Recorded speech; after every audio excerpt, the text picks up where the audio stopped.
Ditong patnubay at gabay ng magulang ang kailangan. Maaaring may masiselang tema, lengguwahe, karahasan, sexual, horror o droga na hindi angkop sa mga bata.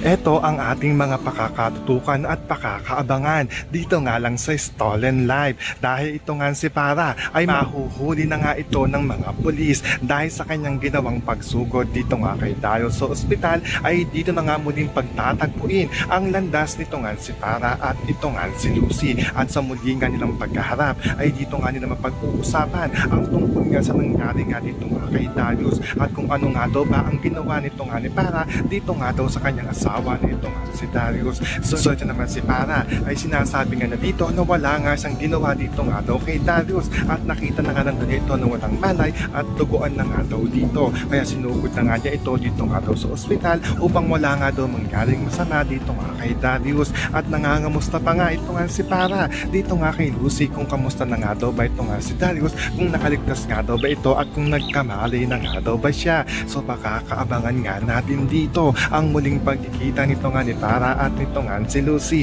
Yan ang ating mga pakakatutukan at pakakaabangan dito nga lang sa Stolen Live.